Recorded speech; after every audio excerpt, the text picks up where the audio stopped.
22వ అధ్యాయం ఆదికాండం 22వ అధ్యాయం మొదటి నుండి కొన్ని వచనాలు చదువుదాం. ఆ సంగతులు జరిగిన తరువాత దేవుడు అబ్రహామును ఏ సంగతులు అంటే అబ్రహాముకు లేక దేవుడు ఇస్సాకుని వాగ్దాన కుమారుడిని దేవుడిచ్చిన తరువాత ఇస్సాకును బట్టి అబ్రహాము తన ఇంట పండుగ చేసి వచ్చిన వారందరికీ భోజనాలు ఏర్పాటు చేసి ఒకరోజు కాదు, వారం కాదు, సంవత్సరాల పాటు అబ్రహాము దేవునికి కృతజ్ఞతను తెలియపరిచాడు. 100వ సంవత్సరములో దేవుడు ముందస్తుగా అబ్రహాముతో నేను నీకు పిల్లల్ని ఇస్తాను, నేను నీ గర్భఫలము, నీకు గర్భఫలం కలుగుతుంది, మీకు పిల్లలు కలుగుంటారు, నువ్వు ఆశీర్వదించబడతావు అని దేవుడు వాగ్దానం చేసినట్టుగా దేవుడు అబ్రహామును ప్రేమించి లేక కుమారుడనిచ్చిన తరువాత ఆ సంతోషకరమైన పండుగను జరుపుకుని ఆ తరువాత 22వ అధ్యాయము ప్రారంభించబడింది. అందుకే అక్కడ ఏమని రాశారు? 22వ అధ్యాయం మొదటి వాక్యములో ఆ సంగతులు జరిగిన తరువాత అంటే పండుగ జరిగిన తరువాత, సెలబ్రేషన్స్ జరిగిన తరువాత, ఆనందము రోజులు గడిచిన తరువాత, కృతజ్ఞత జరిగిన తరువాత చదవండి.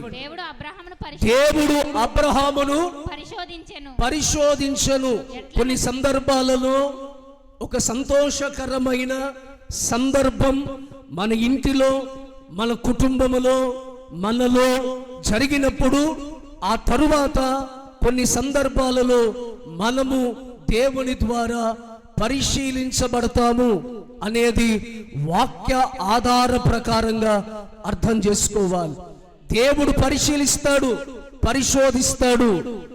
మనము నిలబడతామా, పడిపోతామా, తిరిగి మరలా దేవుణ్ణి కలిగి ఉంటామా, దేవునికి దూరం అయిపోతామా, అన్ని విషయాలు దేవుడు పరిశీలన చేస్తాడు. సంతోషమందు కృతజ్ఞత కలిగి ఉన్నట్టుగా దుఃఖములో పరిశీలించబడినప్పుడు మనం ఎలా ఉంటాము అనేది కూడా మనం జాగ్రత్త పడాలి. అబ్రహామునికి దేవుడు కుమారుడు ఇచ్చిన తర్వాత కృతజ్ఞత కలిగి దేవుని స్తుతించాడు. ఆ తరువాత దేవుడు అబ్రహామును పరిశీలన చేశాడు. ఎట్లా పరిశీలన చేశాడు చూడండి. ఎట్లనగా ఆయన అబ్రహామా అని పిలవగా అతడు చిత్తము ప్రభువా అనెను.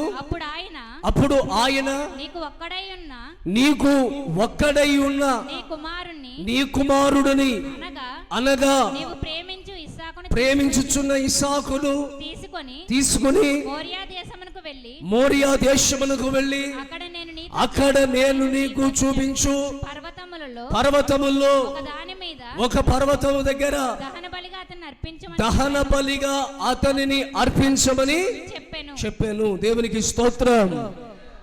అబ్రహాము సంతోషపడుతూ ఆనందపడుతూ సంతోషంగా ఉన్నటువంటి దినాలలో దేవుని వాక్కు అబ్రహాముకు ప్రత్యక్షమైంది. అబ్రహామా అబ్రహామా అని దేవుడు పిలిచి తాను ప్రేమించుచున్న ఒక్కగాన ఏకైక కుమారుడను దేవుడు తీసుకుని వచ్చి మోరియా పర్వతము దగ్గర ఒక పర్వతము దగ్గర అతన్ని బలి అర్పణగా అర్పించమని దేవుడు అబ్రహాముని పరిశోధించాడు. దేవునికి స్తోత్రం. దేవుడు మనల్ని కొన్ని సందర్భాలలో మన ఆత్మీయ జీవితాన్ని పరిశోధిస్తాడు. విశ్వాసముగా ఉన్నావా, యథార్థంగా ఉన్నావా, పరిశుద్ధంగా ఉన్నావా, నమ్మకత్వంగా ఉన్నావా, ప్రార్థన చేస్తున్నావా, ఓపిక ఉంటున్నావా, సహనంగా ఉంటున్నావా, సాత్వికంగా ఉంటున్నావా, గొడవలు పడుతున్నావా, మాట దాటుతున్నావా, మనసు మారిపోతుందా, ఆలోచనలు మారిపోతున్నాయా, సహనం తగ్గిపోతుందా, ఓపిక తగ్గిపోతుందా, విశ్వాసం తగ్గిపోతుందా, ప్రార్థన మానేస్తున్నావా, అన్నిటినీ దేవుడు మనల్ని పరిశోధిస్తాడు. కాబట్టి ప్రతి విశ్వాసి, ప్రతి సేవకుడు కూడా దేవుడు మనల్ని పరిశోధించేటప్పుడు మరింతగా విశ్వాసము కలిగి, మరింతగా ప్రార్థన కలిగి, మరింతగా పటిష్టమైనటువంటి ఆత్మీయత కలిగి మనమందరము ముందుకు కొనసాగుదుముగాక. కొన్ని శ్రమలు అనుమతించబడతాయి, కొన్ని బాధలు అనుమతించబడతాయి, కొన్ని శోధనలు అనుమతించబడతాయి. భర్తలో కావచ్చు, భార్యలో కావచ్చు, పిల్లల్లో కావచ్చు, ఆర్థికంగా కావచ్చు, ఆరోగ్యంగా కావచ్చు, సమాధాన స్థితిలో కావచ్చు, ఐక్యత స్థితిలో కావచ్చు, లాభం విషయంలో కావచ్చు, ఆరోగ్య విషయంలో కావచ్చు. దేవుడు కొన్నిసార్లు మనల్ని పరిశోధిస్తాడు. స్తోత్రం. చేసిన దానిని అనుభవించేది, చేసిన దానికి అనుభవించేది శిక్ష, చెయ్యని దానికి అనుభవించేది పరీక్ష. మనము ఏ తప్పు చేయకుండా శ్రమ అనుభవిస్తున్నాం, బాధలు అనుభవిస్తున్నాం, సమస్యలు వచ్చాయి. అప్పుడు నువ్వు గుర్తుపట్టాల్సింది ఏంటంటే దేవుడు నిన్ను పరిశోధిస్తున్నాడు. పరీక్షా కాలములో దేవుడు నిన్ను నుంచోబెట్టాడు. ఆ పరీక్షలో నువ్వు గెలవాలి, ఆ పరీక్షలో నువ్వు జయించాలి, ఆ పరీక్షలో నువ్వు విజయం సాధించాలి. దానికి తగ్గట్టుగా మనం ముందస్తుగానే మనల్ని మనం సిద్ధపరుచుకుని మనస్సు కలిగి మనం ముందుకు వెళ్దుము గాక. యోబుని దేవుడు పరిశీలన చేశాడు, యోసేపుని దేవుడు పరిశీలన చేశాడు, దానియేలు దేవుడు పరిశీలన చేశాడు. ఇలా బైబిల్ గ్రంథస్థము చేయబడినటువంటి అనేక మంది పరిశుద్ధులు వారు పరిశోధించబడ్డారు, పరిశీలించబడ్డారు. ఈ రెండిటిలో నిలబడిన వారిని దేవుడు ఉన్నతంగా ఆశీర్వదించారు, ఉన్నతంగా దేవుడు వారిని దీవించారు, ఉన్నతంగా దేవుడు వారిని హెచ్చించారు. అలాంటి ఆశీర్వాదము మన సంఘముకి కలుగునుగాక. అలాగున మీ కుటుంబాలు దీవించబడునుగాక. భయపడద్దు, దిగులు పడద్దు. దేవుడు విడిచిపెట్టాడా, దేవుడు మర్చిపోయాడా, దేవుడు నా చేయి విడిచిపెట్టాడా, దేవుడు నన్ను మర్చిపోయాడా, నా కుటుంబాన్ని దేవుడు విడిచిపెట్టాడా అని దిగులు పడి ఒంటరిగా ఉండిపోయానని ఆందోళన పడవలసిన అవసరము లేదు. నిన్ను దేవుడు పరిశీలన చేస్తున్నాడు, కానీ నిన్ను దేవుడు ఎన్నడూ కూడా చెయ్యి విడిచిపెట్టలేదు. ఆ రోజు అబ్రహామును దేవుడు పిలిచి పర్వతం దగ్గరికి తీసుకొచ్చి తన ఒక్కగాను ఒక కుమారుని దేవుడు బలిమ్మని దేవుడు పలికాడు. మోరియా పర్వతం ఎక్కడ అబ్రహాముని దేవుడు తీసుకురమంటున్నాడంటే మోరియా దేశంలో మోరియా పర్వతం దగ్గరకు తీసుకురమంటున్నాడు. ఈ మోరియా పర్వతం దేనికి సాదృశ్యంగా బైబిల్లో రాయబడిందంటే ఇది దేవుడు దర్శించే స్థలము, దేవుడు దర్శనమును కనబరిచిన స్థలము. స్తోత్రం. ఆ పర్వతం మీదే దావీదు బలిపీఠం కట్టాడు. అదే మోరియా పర్వతం మీద దావీదు బలిపీఠం కట్టాడు. అదే మోరియా పర్వతం మీద సొలొమోను మందిరాన్ని కట్టాడు. మందిరం కట్టబడిన స్థలం, బలిపీఠము కట్టబడిన స్థలం. అబ్రహాము కూడా బలిపీఠాన్ని కట్టాడు. తన కుమారుణ్ణి ఆ బలిపీఠం మీద పరుండ చేసి దేవునికి బలివ్వాలని బలిపీఠాన్ని అబ్రహాము కూడా కట్టినట్లుగా బైబిల్లో మనం చూస్తాం. ఈరోజు ఎందుకు ఈ విషయాన్ని మీ ముందు పరిశుద్ధాత్మ దేవుడు ఈ పెంతెకోస్తు దినం, ఇది ఏ రోజు అంటే పెంతెకోస్తు దినం. ఈరోజు సరిగ్గా ఈస్టర్ నుంచి 50 రోజులు, ఈస్టర్ నుంచి 50 రోజులు గడిచిన తర్వాత పెంతెకోస్తు దినము అని ఈ రోజున పెంతెకోస్తు దినముగా మనము సెలబ్రేట్ చేసుకుంటున్నాం. మేడగది మీద 120 మంది ఏక మనస్సుతో దేవుని స్తుతించగా ఆనాడు పరిశుద్ధాత్మ దేవుడు వారి మీద బలముగా దిగి వచ్చినట్లుగా ఈ పెంతెకోస్తు దినము రోజు ఎంతమంది అయితే ఆత్మదేవుని అంగీకరిస్తారో, పరిశుద్ధాత్మ దేవుని స్వాగతిస్తారో వారందరి మీద పరిశుద్ధాత్మ దేవుడు బలముగా దిగి వచ్చునుగాక. ఆత్మదేవుడు మిమ్మల్ని నడిపించునుగాక. ఆత్మ లేనివాడు నావాడు కాదు. మనుషులని నన్ను దూషించిన క్షమాపణ ఉంది, కానీ ఆత్మను దూషించిన వానికి క్షమాపణ లేదు. అడుగువాని మీద తన ఆత్మను కుమ్మరిస్తాను. అంత్య దినముల యందు సర్వ శరీరుల మీద యెహోవా తన ఆత్మను కుమ్మరిస్తున్నాడు. ఇవన్నీ కూడా మన సంఘములో నెరవేరునుగాక, నెరవేరునుగాక. మీ మీద వాక్యము నెరవేరునుగాక, ప్రవచనాలు నెరవేరునుగాక, పరిశుద్ధాత్మ ద్వారా మీరు నడిపించబడుదురుగాక. ఎందరూ దేవుని ఆత్మ ద్వారా నడిపించబడతారు వారందరూ దేవుని కుమారులగుతారని దేవుని వాక్యము సెలవిస్తుంది. స్తోత్రం. ఈ పెంతెకోస్తు దినం ఒక కొండ మీద అబ్రహాము వెళ్ళి బలి అర్పించినప్పుడు ఆ కొండ మీద దేవుడి దర్శనము కలిగినట్లుగా, దేవుడు అబ్రహాముని దర్శించినట్లుగా ఈ యొక్క ఆరాధనలో దేవుని సన్నిధికి వచ్చిన మీరందరూ ఒక పర్వతం మీదకు మీ ఆత్మీయ జీవితము ఎక్కునట్లుగా మీరు తీర్మానము తీసుకుందరుగాక. దావీదంటాడు కదా, 61వ కీర్తన 2వ చరణాన్ని చూడండి. 61వ కీర్తన 2వ చరణం. నా ప్రాణము తల్లడిల్లగా, నా ప్రాణము తల్లడిల్లగా భూదిగంతముల నుండి నీకు మొరపెట్టుచున్నాను, నేను మొరపెట్టుచున్నాను. నేను ఎక్కలేనంత ఎత్తైన కొండపైకి చదవండి నన్ను ఎక్కించుము. నీవు నాకు ఆశ్రయముగా నుంటివి, శత్రువుల ఎదుట బలమైన కోటగా నుంటివి. దావీదంటాడు, నేను ఎక్కలేనంత ఎత్తైన కొండ మీదికి నన్ను ఎక్కించు. ఏమన్నాడు దావీదు? మాట్లాడాలి. హలో.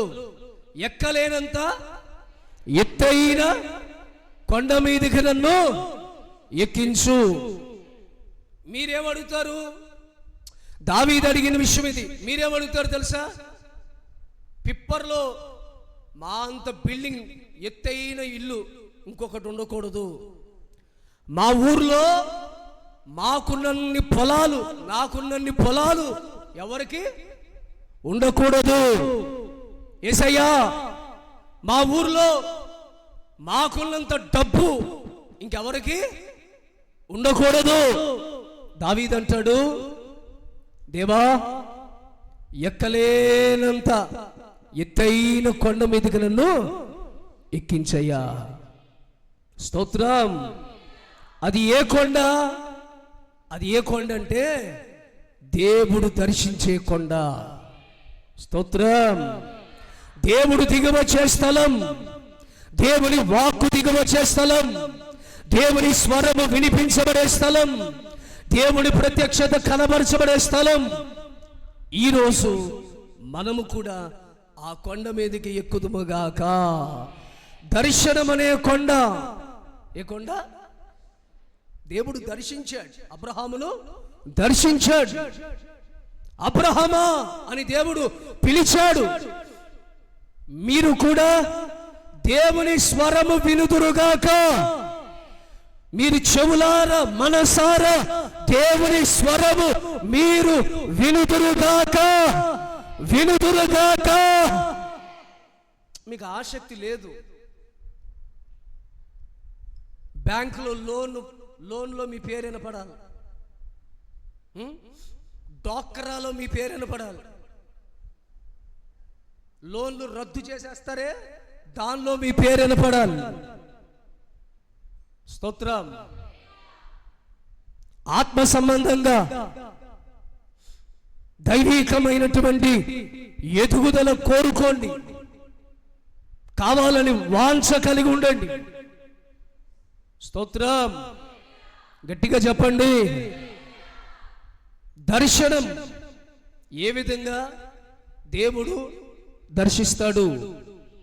అబ్రహాముని ఎలా దర్శించాడు, ఇప్పుడు మనల్ని దేవుడు ఎలా దర్శిస్తాడు?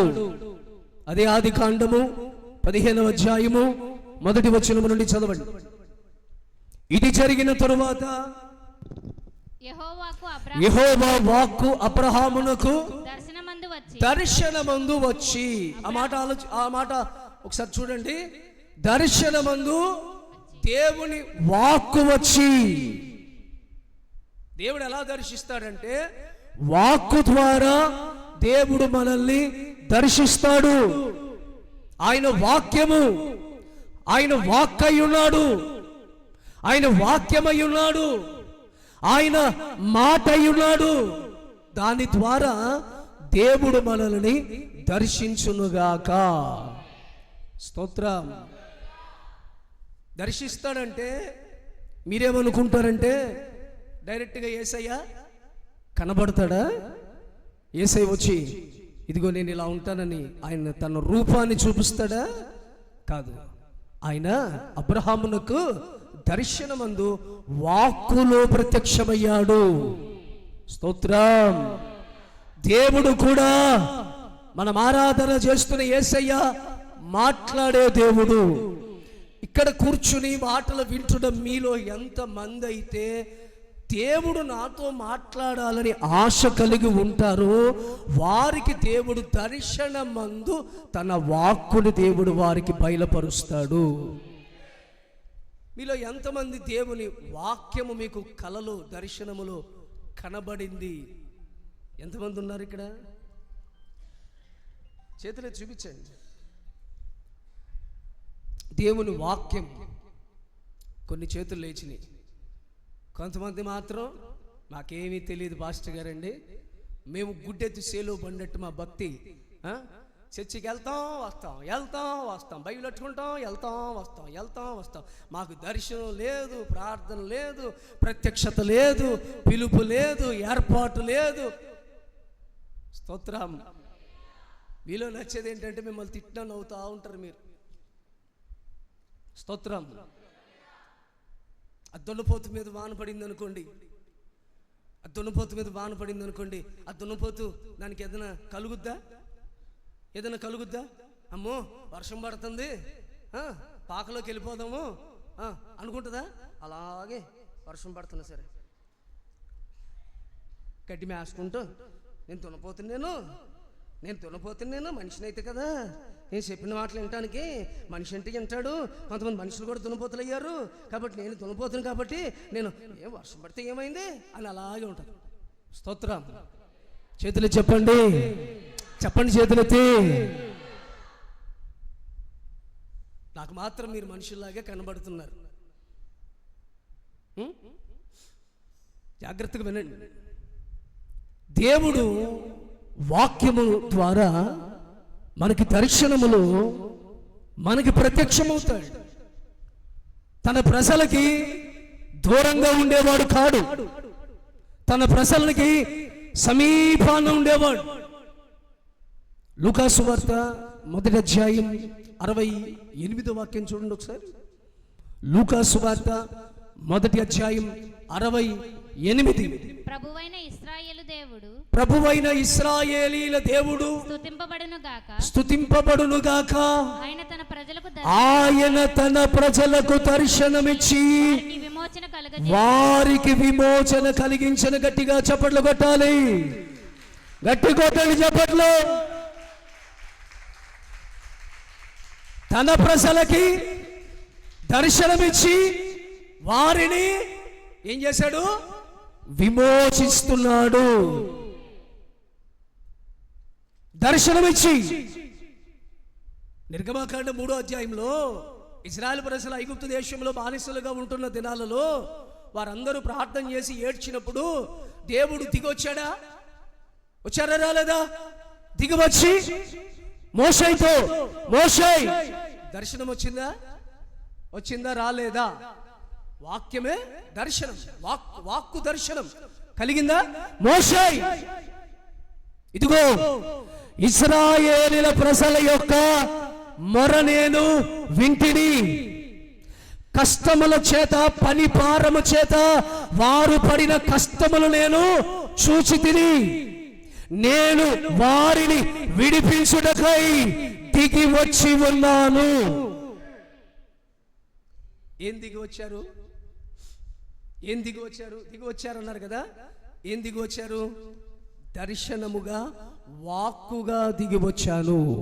ఎందుకు దిగి వచ్చావయ్యా అంటే విమోచించడానికి, ఐగుప్తు చెరలో నుండి విమోచించడానికి, శత్రువుల చెరలో, శత్రువుల బానిసత్వంలో బందీలైన వారిని విమోచించడానికి నేను దర్శనములో దిగి వచ్చి ఉన్నాను. ఈరోజు కూడా ఈ సంఘములో, ఈ పెంతెకోస్తు దినమున దేవుడు ఆయన వాక్కు మన మధ్యలోనికి దిగి వచ్చింది. ఎందుకు దిగి వచ్చిందంటే ఇంకా లోకమనే పాపములో బందీయులైన వారందరినీ ఆ వాక్కు విమోచించునుగాక, పాపము నుండి విమోచించునుగాక, లోకాచారాల నుండి విమోచించునుగాక, వ్యసనములో నుండి విమోచించునుగాక, బలహీనతలో నుండి విమోచించునుగాక, రోగాల నుండి విమోచించునుగాక, దురాత్మ శక్తుల నుండి విమోచించునుగాక. వేటి చేత కట్టబడ్డారు, వేటి చేత బంధించబడ్డారు, వేటి చేత కదలలేక ఉండిపోయారు. ఇక మీదట పరిశుద్ధాత్మ దేవుడు మీ అందరికీ స్వాతంత్రతను కలగ చెయ్యునుగాక. ఆత్మదేవుడు మీకు స్వేచ్ఛను కలగ చెయ్యునుగాక.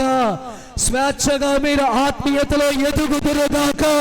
స్వేచ్ఛలో మీరు దర్శనములు చూచుదురుగాక, ప్రవచనాలు ప్రవచించుదురుగాక, భాషలు మాట్లాడుదురుగాక, కలలు కందురుగాక, ఆత్మలో ప్రవచించుదురుగాక.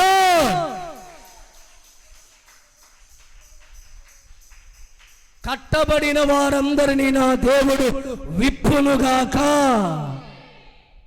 చాలా మంది స్వేచ్ఛ లేక ప్రార్థన చేయలేకపోతున్నారు, ఉపవాసం ఉండలేకపోతున్నారు, కన్నీళ్లు కార్చలేకపోతున్నారు, పరిచర్య చేయలేకపోతున్నారు.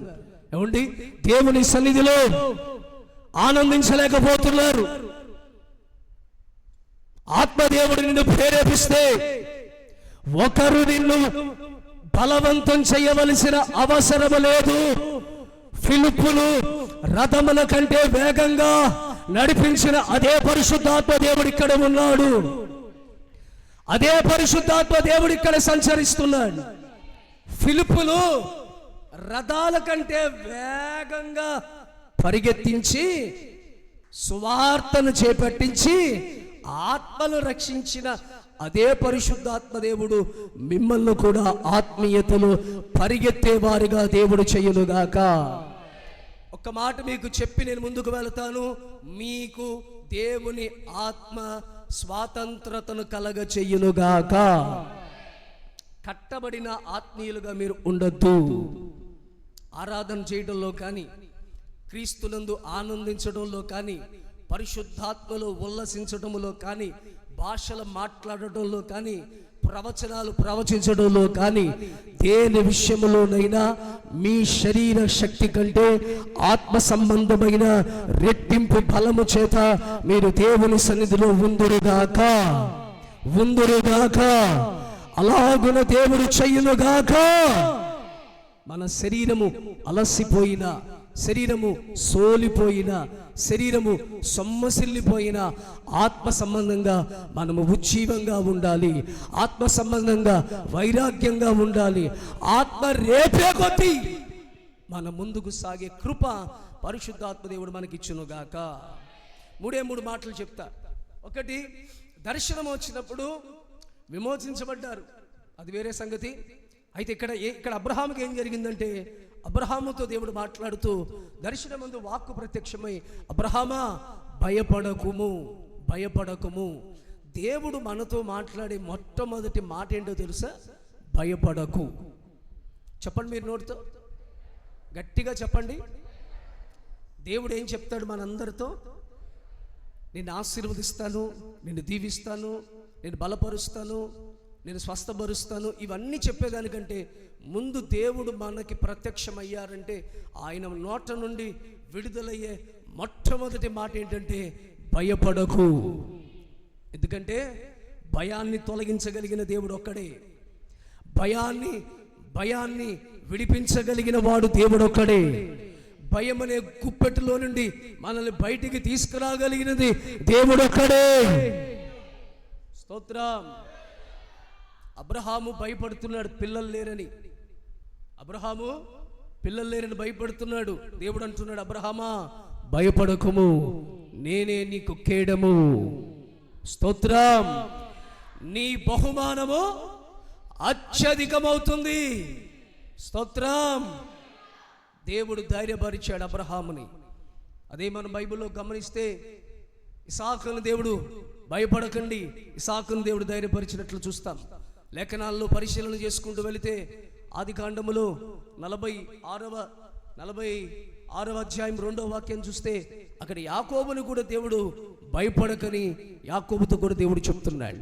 దేవుని బిడ్డలారా, మొట్టమొదటిగా దేవుడు దర్శనమందు వాక్కుని ప్రత్యక్షపరుస్తాడు.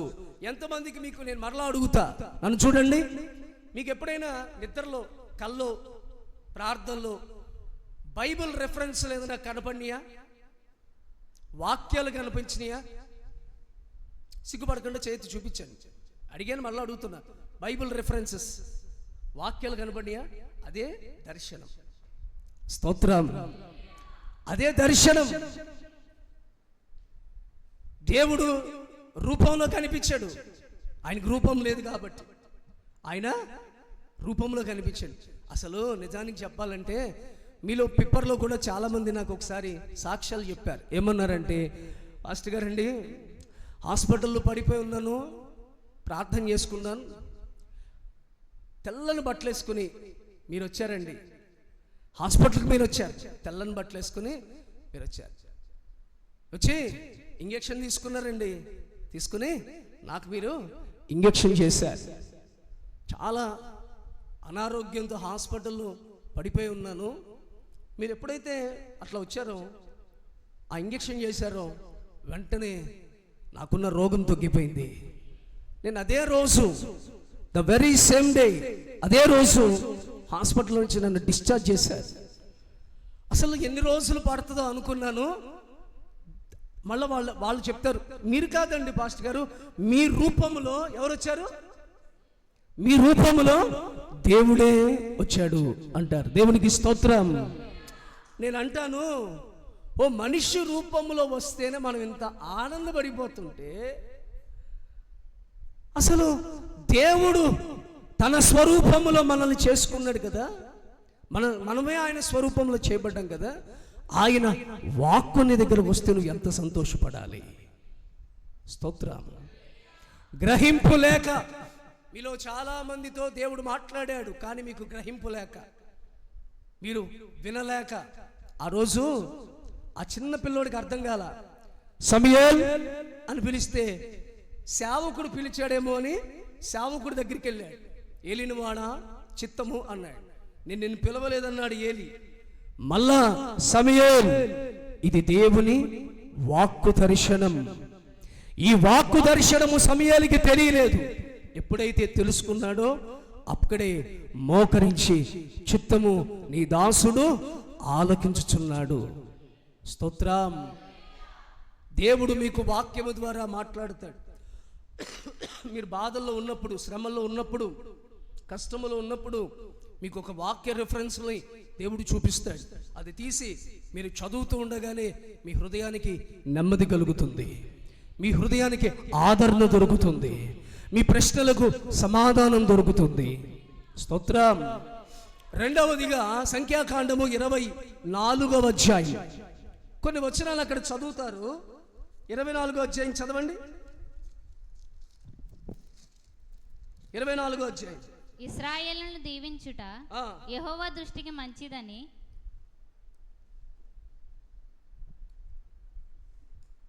ఏమ్మా, మనకంతా ఊకొట్టే బ్యాచేనా?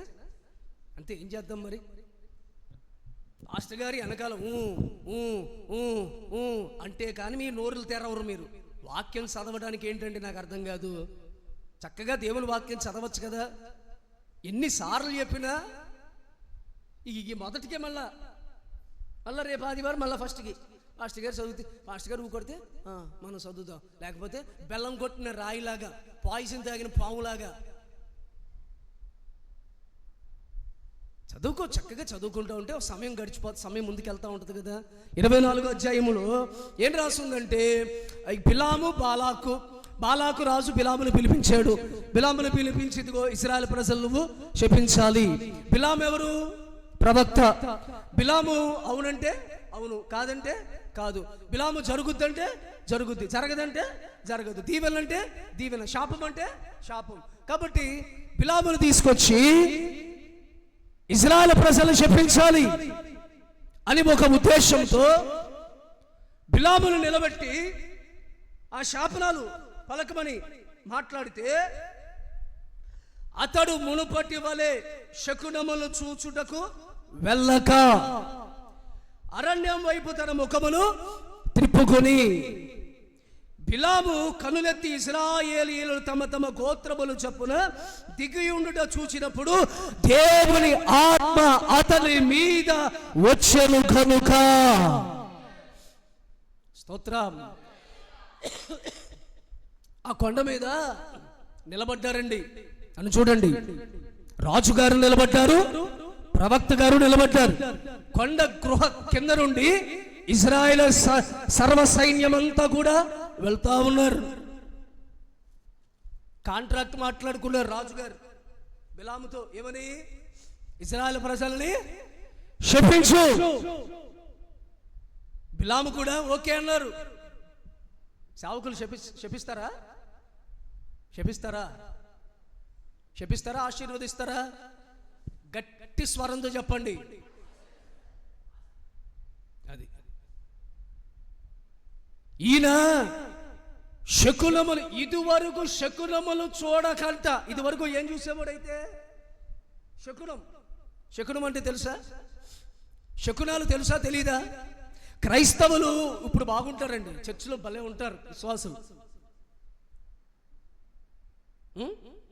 కోసినా సరే క్రీస్తు రక్తమే చెందాలి అన్నట్టుగా ఉంటారు. పెళ్ళిళ్ళప్పుడు తెలుస్తాయి మీ అసలైన నిజస్వరూపం. భక్తి, జాతకాలు, జ్యోతిష్కులు, నక్షత్రాలు, రాసులు, తిథులు, ఫలాలు, ఇంకేమున్నాయి? తలకాయ, ఇంకా చెప్పండి. స్తోత్రం. గృహప్రవేశం అప్పుడు, శంకుస్థాపన చేసినప్పుడు, పుట్టినప్పుడు, చచ్చినప్పుడు, తాళి కట్టినప్పుడు, ఇంట్లో అడుగు పెట్టినప్పుడు అన్నీ చూసుకుంటారు. ఇక్కడ మాత్రం మాకేమీ తెలియదు మాస్టర్ గారు. మీరు ఏ రోజు పెడితే ఆ రోజే, మీరు ఏ రోజు వస్తే ఆ రోజే, మీరు ఎప్పుడు వస్తే అప్పుడే, మీరు ఎప్పుడు ప్రార్థన చేస్తే అప్పుడే అని ఇప్పుడు అంటారు. స్తోత్రం. నేను ముగిస్తా. బిలాము ఇది వరకు అక్కడ ఏం రాస్తుంది? మునుపటి వలె శకునములు చూసుటకు వెళ్ళక. అంటే ఇది వరకు ఎక్కడికి వెళ్ళేవాడు బిలాము? శకునములు చూడటానికి వెళ్ళేవాడు, తిథులు చూడటానికి, టైం చూసుకోవడానికి. ఎన్నింటికి అయింది? ఎప్పుడు అయింది? ఎప్పుడు? కరెక్ట్గా 1:45 ఎన్ని గంటలకి? స్తోత్రం. సేవకులు కూడా ఈరోజు తిథులు చూస్తున్నారు. సేవకులు కూడా. ఇంక విశ్వాసులు మీరు ఎక్కడికి వెళ్ళాల్సిన పనిలే. మా కర్మ ఏంటంటే పెళ్ళిళ్ళు చూసే పేరయ్యలు పాస్టర్లే. ఇంకా పెళ్ళిళ్ళు చూసే పేరమ్మ ఎవరు? పాస్టర్మ్మ. ఎంత బాగా చెప్తున్నారు. ఏదో మన చర్చిలో జరిగేటట్టుగా. జరిగింది ఎప్పుడైనా అలాగా? ఎప్పుడైనా జరిగిందా? స్తోత్రం. పాస్టర్లు అన్నీ చూస్తున్నారు. ముహూర్తాలు పాస్టర్లే. పాస్టర్ గారండి మంచి రోజు చెప్పండి అంటే ప్రార్థన చేసి, ఇదిగో పలానా మంచి రోజు చెప్తుంది. పాస్టర్ గారండి ఎప్పుడు ఇంట్లోకి అడుగు పెట్టాలో చెప్పండి, పలానా రోజు. గుమ్మాలు ఎప్పుడు పెట్టాలి చెప్పండి, పలానా రోజు. ఏ ఫేసింగ్ పెట్టాలి? ఫేసింగ్ ఇటు ఉండాలా? ఇటుండాలా ఇటుండాలా. నీ కర్మ నువ్వు ఎటు పెట్టుకున్నా నీ కర్మ లేదు, సరిగ్గా లేదనుకో, ఏ ఆశీర్వాదం రాదు. స్తోత్రం. కొంతమంది చూడండి, తూర్పు ఫేసింగే. ఏ ఫేసింగ్? ఆ ఫేసింగ్ దాటినా వద్దు, మాకు ఉండేదే కొంప అద్దెకింట్లో. అద్దెకింట్లో ఉండేది కూడా మళ్ళీ మనోడికి ఏ ఫేసింగ్ కావాలి? ఆ ఫేసింగే కావాలి. నన్ను అడుగుతున్నాడు ఒక ఆయన, తాడేపల్లిగూడెంలో బండి వేసుకొచ్చి, పాస్టర్ గారండి ఈ గణేష్ నగర్లో తూర్పు ఫేసింగ్ బిల్డింగ్ ఏమన్నా ఉందా అన్న. కొనుక్కుంటావన్నా. కొనుక్కోవడమా పాడా, రెంట్కు దొరుకుతేమో. నువ్వు వచ్చేదే అద్దె కొంపకే. మళ్ళీ నీకు తూర్పు ఫేస్ ఉండాలి, కిటికీలు తెరిచి ఉండాలి, గాలి రావాలి. స్తోత్రం. చెప్పండి చేతులెత్తి.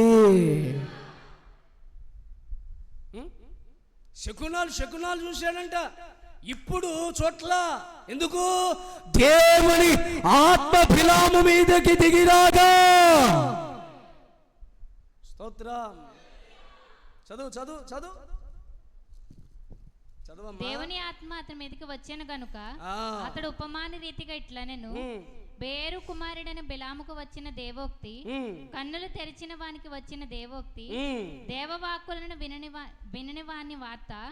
అతడు పరవశుడై కన్నులు తెరిచిన వాడై సర్వశక్తుని దర్శనము పొందెను. ఎవరు పొందారు? బిలాము. అప్పుడు దాకా దర్శనం లేదు. వినండి, నన్ను చూడండి. ఒకటి, దర్శనము సంఘానికి ఉంటే ఆ సంఘములో దేవుని వాక్కు బయలుపరచబడుతుంది. వాక్యము ద్వారా దేవుడు దర్శిస్తాడు. ఇక్కడున్న మీ అందరినీ వాక్యము ద్వారా దర్శించునుగాక, వాక్కు మిమ్మల్ని దర్శించునుగాక. వాక్యమైన దేవుడు మీతో మాట్లాడునుగాక, మీ పిల్లలతో మాట్లాడునుగాక, సేవకుడితో మాట్లాడునుగాక, సంఘ పెద్దలతో మాట్లాడునుగాక. 2, దర్శనం ఉన్నవాడు దీవిస్తాడు. గట్టిగా చెప్పండి. దర్శనం ఉన్నవాడు. ఒక సేవకుడికి దర్శనం ఉంటే వాడు నోటు నుండి నువ్వు అదవుతావు ఇదవుతావు అనే మాట ఎత్తేదానికి లేదు. మీరు గుర్తుపెట్టుకోండి, మీ ముందు నిలిచిన ఏ సేవకుడైనా, మీరు చూస్తున్న ఏ దైవజనుడైనా ఆశీర్వదించేవాడై ఉండాలి. ఆశీర్వాదం కాకుండా శాపనార్థాలు మాట్లాడుతున్నారంటే దర్శనము లేని సేవకుడు, ప్రత్యక్షత లేదు. స్తోత్రం. నేను చెప్తున్నానా? బైబిల్లో ఉందా? బిలాము ఎందుకు నిలబడ్డాడు? శపించడానికి. కానీ ఎందుకు ఆశీర్వదిస్తున్నాడు? ఏమొచ్చింది? సర్వశక్తుని దర్శనం ఉంది అక్కడ. దర్శనం, సర్వశక్తుని ఒక దర్శనము బిలాము మీదికి రాగా టోటల్ మైండ్ అంతా మారిపోయింది. ఆ దర్శనం రాగానే ఆ ఇశ్రాయేలు ప్రజలు చూసి అంటాడు, ఇశ్రాయేలీలు, యాకోబు, నీ గుడారము ఎంతో రమ్యమైనది.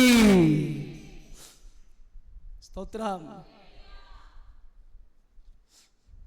యాకోబు, ఇశ్రాయేలీలు, మీకు గుర్రపోతు వేగము వంటి వేగం మీది. మీరు ఆశీర్వదించబడిన వారు ఆశీర్వదించబడతారు. మీరు ఎవరినైనా శపించారా? వారు శపించబడతారు. దీవిస్తున్నాడండి. ఒకటే దీవెలన్నీ పలుకుతున్నాడు. చూడండి అక్కడ, కొంచెం కిందకి వెళ్ళమ్మా. చదవండి. యాకోబు నీ గుడారములు, ఇశ్రాయేలు నీ నివాస స్థలము ఎంతో రమ్యమైనది. వాగుల వలె అవి వ్యాపించుచున్నాయి. మీ కుటుంబాలు వ్యాపించునుగాక, మీ సంతోషం వ్యాపించునుగాక, మీ సమాధానం వ్యాపించునుగాక. వ్యాపిస్తారు మీరు. మన సంఘం వ్యాపించునుగాక. నది తీరమందలి తోటల వలెను, యెహోవా నాటిన అగరు చెట్ల వలెను, నేల యొద్దనున్న నేల యొద్ద ఉన్న వలె దేవదారు వృక్షము వలె అవి ఉన్నవి. అవి ఉన్నాయి. దేవదారు వృక్షాల్లాగా ఉంటారు మీరు. నీళ్ల దగ్గర ఉన్న చెట్లు వలె ఫలిస్తారు. నేను దేవుని దర్శనంతో నింపబడితే నిస్సీ కల్వరి సంఘం పిప్పర్లో ప్రయాసపడి ఈ ఎండవేళలో కూడా దేవుని వాక్యం వింటున్న మీరందరూ ఆశీర్వదించబడుదురుగాక, దీవించబడుదురుగాక. మీ పిల్లలు దీవించబడుదురుగాక, మీ పిల్లల పిల్లలు దీవించబడుదురుగాక, మీ ఆస్తి దీవించబడునుగాక, మీ ఆరోగ్యము దీవించబడునుగాక, మీరు ఆస్తిని సంపాదించుకుందురుగాక, మీరు స్వస్థపరచబడుదురుగాక, మీరు అభివృద్ధి పరచబడుదురుగాక. ఇది దర్శనములో పలికే మాటలు. స్తోత్రం. సర్వశక్తుని దర్శనం ఇప్పుడు మీకు వస్తే మీరేం చేస్తారు? నేనేం చేశా, మీరేం చేస్తారు? చెయ్యండి అంటారేంటండి? నేనేం చేశా? ఇప్పుడు మీరు దేవుని దర్శనం మీకు వచ్చింది. దేవుని దర్శనం మీరు పొందుకున్నారు. ఆయన దర్శనంతో మిమ్మల్ని నింపాడు. ఇప్పుడు మీరేమంటారు? నోరు తెరిచి అనండి. నిస్సీ కల్వరి సంఘం అనండి. దైవజనులు కుటుంబం, దైవ సేవకులు పిల్లలు, సంఘ పెద్దలు, సంఘం. అయ్యో, నేను ఎంత ప్రేమగా దీవించిన అంత ప్రేమ మీ దగ్గర నుంచి రావట్లా. చాలా నీరసంగా దీవిస్తున్నారు. ఐసీయూ పేషెంట్ చివరి ఆశీర్వాదాలు ఇస్తాడు చూసారా? ఐసీయూ పేషెంట్ చివరిలో ఆస్తి పంపకాల ఆశీర్వాదాలు ఇస్తాడు. అలాగే ఇస్తున్నారు మీరు గట్టిగా. పరిచర్య,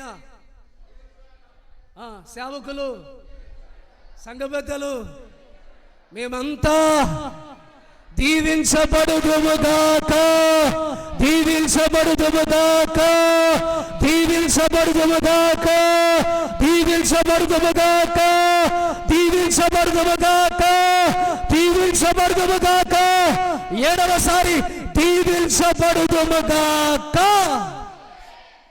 మోకరించండి, ప్రార్థన చేసుకుందాం.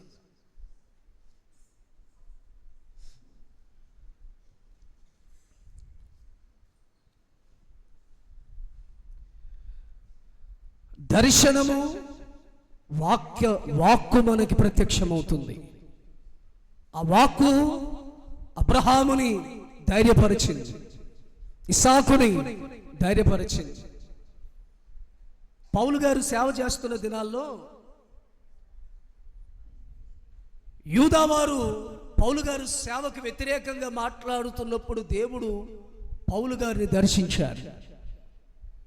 పౌలా, భయపడకు, నేను నిన్ను నడిపిస్తాను, నేను నీకు తోడై ఉన్నా. ఎక్కడైతే పారిపోదాం అనుకున్నాడో సంవత్సరం 6 నెలలు అక్కడే ఉండి సేవ చేశాడు పౌలు గారు.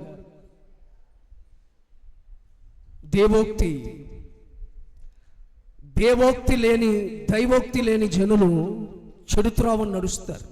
వాక్యం చెప్తుంది, దైవోక్తి లేని జనులు వాళ్ళకి ఇష్టానుసారమైన త్రోవలు నడుస్తారు. యేసయ్యా,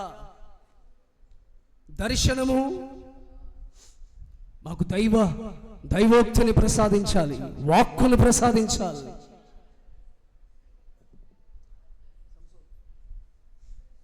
ప్రార్థన చేసుకుందాం. అందరూ అలా మోకాళ్ళ మీదకి వచ్చిన వాళ్ళ చేతులు ఎత్తి కళ్ళు మూసుకొని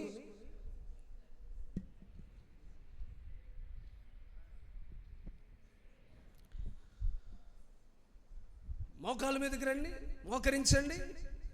అలా కళ్ళు మూసుకోండి. చిన్న ప్రార్థన చేసుకుందాం. సీతయ్య గారు ప్రార్థన చేస్తారా?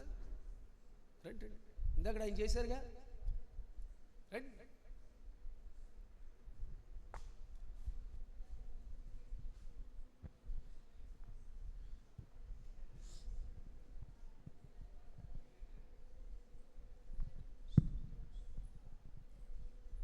మహాపరిశుద్ధుడు, అద్భుతకరుడైన మా తండ్రి, కృపగల దేవ, శక్తిమంతుడా, నిస్వార్థపరుడా, స్తోత్రము నాయన.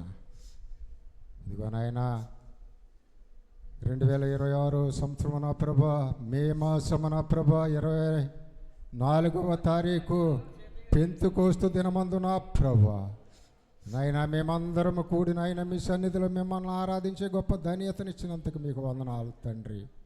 ఇదిగో నాయన ఈరోజు నా ప్రభ ప్రారంభం మొదలుకొని ముగింపు వరకు నా ప్రభ మీరే అధ్యక్షత వహించి నా ప్రభ నడిపించిన విధానాన్ని బట్టి మీకు వందనాలు చెల్లిస్తూ ఉన్నామయ్యా. స్తోత్రం ప్రభ.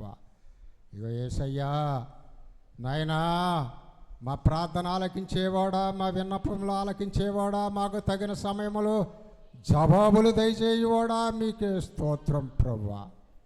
ఇదిగో నాయన మీ దాసులు నా ప్రభా, మా సేవకులు నా ప్రభా, యామంతపాలు గారిని బట్టి మీకు వందనాలయ్యా. వారి కుటుంబాన్ని బట్టి మీకు వందనాలు ప్రభా. నాయన మా పాస్టమ్మ గారు, వారి తండ్రి నా ప్రభా మీ యందు నిద్రించి ఉన్నారు ప్రభా. గొప్ప సాక్షిగా నా ప్రభా మీ సన్నిధికి వచ్చి నా ప్రభ పండుకొని సరిపోయినట్లుగా మేము విన్నాం ప్రభా. ఆ బిడ్డను మీ సన్నిధిలో చేర్చుకోమని అడుగుస్తున్నాం ప్రభా. స్తోత్రం నాయన, మీ సన్నిధిలో చేర్చుకొని ఉన్నారని మేము నమ్ముతున్నాం ప్రభా. స్తోత్రం ప్రభా. ఇవనైనా మీ దాసులు మాట్లాడాన్ని విధానాన్ని బట్టి మీకు వందనాలు ప్రభా. నాయన అలనాడు నా ప్రభా అబ్రహాముని పిలిచావు ప్రభా.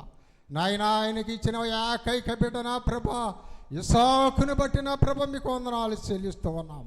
ఒక్క బిడ్డను నా ప్రభ ఎంతో ప్రేమతోను నా ప్రభ నాయన ఆధిక్యతతో నాయన ప్రేమిస్తున్న అబ్రహామును నా ప్రభ అబ్రహామా అని మారు పిలిచావు నాయన. నీవు ఏకైక కుమారుని నా ప్రభ మోయాబు కొండ మీదకు తీసుకొచ్చి నాకు బలి అర్పణ ఇమ్మని అడిగావు ప్రభా. నాయన అబ్రహాము విన తిరగకుండా నా ప్రభా నాయన బిడ్డను తీసుకుని నా ప్రభా మోరే కొండకు తీసుకొని వచ్చిన ప్రభా బలి అర్పణకు నాయన బలిపీఠము కట్టిన ప్రభా. నాయన మీ దాసుడైన అబ్రహాము నా ప్రభా మీ చిత్తమే చేసినట్లుగా మేము మీ వాక్యము ద్వారా మీ దాసుడు వివరించారు ప్రభా.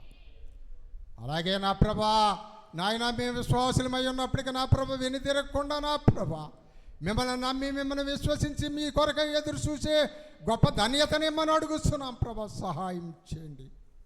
అదే కాకుండా ఇశ్రాయేలీయులు అభివృద్ధి చెందటానికి నా ప్రభా బిలామును తీసుకొచ్చిన ప్రభా వారిని శపించడానికి నా ప్రభా ప్రయత్నం చేసినప్పటికీ నాయన మీరే వాడి నోట నుండి దీవెనలు కుమ్మరించినట్లుగా నా ప్రభా మేము మీ వాక్యంలో చూస్తూ ఉన్నాం నాయన. మీ దాసుడు మాట్లాడే విధానాన్ని బట్టి మీకు వందనాలయ్యా.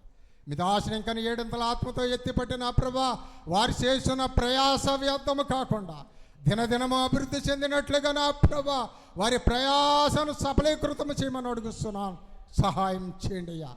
వారి బిడ్డలను నాయన వారి బిడ్డలను ఆశీర్వదించండి, వారి కుటుంబాన్ని అభివృద్ధి పరచండి. వారికి లేమితనం అన్నది లేకుండా నా ప్రభా సమస్తము సమృద్ధినిచ్చినట్లుగా సహాయము చేయమని ఇక్కడ వచ్చిన బిడ్డలందరినీ ఆశీర్వదించమని అడుగుస్తున్నాను ప్రభా.